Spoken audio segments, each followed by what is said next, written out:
On l'écoute. Aucune guerre n'a été gagnée. Les États-Unis et l'Occident se sont livrés à beaucoup de guerres ces dernières décennies. Ils n'ont pas gagné la guerre du Vietnam. Ils n'ont pas gagné la guerre en Irak, en Afghanistan, en Libye, en Syrie. Ils n'ont pas gagné la guerre même au Somalie, où ils ont été obligés de se retirer poursuivis par des bandes armées. À part semer le chaos et le désordre derrière eux dans ces pays, aucune de ces guerres n'a été gagnée parce qu'aucun des objectifs n'a été atteint. Quel objectif était assigné pour la guerre en Iran? C'était de remplacer un régime. Cela n'a pas été fait.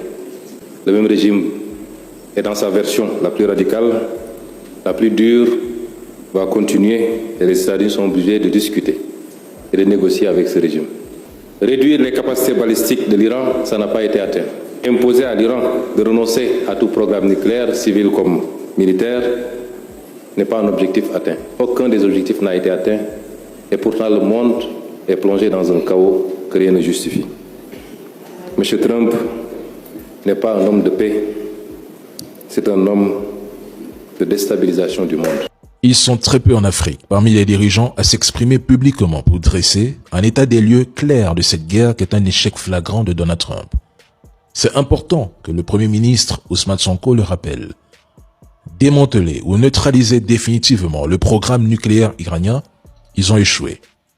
Détruire ou démanteler le programme de missiles balistiques iranien, ils ont échoué.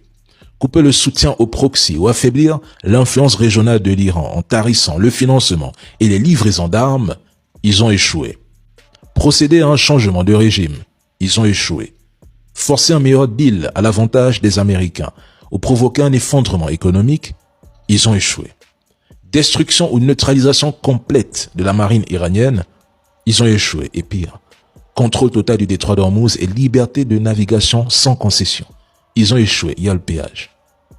L'Iran sans armes nucléaires a montré au monde ce que signifie réellement défendre sa souveraineté face à deux puissances nucléaires et à un environnement régional hostile. Malgré une pression militaire, économique et médiatique constante, ils ont tenu bon là où plus de 95% des dirigeants du monde auraient plié, négocié dans la faiblesse ou capitulé. Ils ont prouvé qu'un État peut résister sans s'aligner, sans se soumettre ou sans abandonner le contrôle total de ses décisions stratégiques.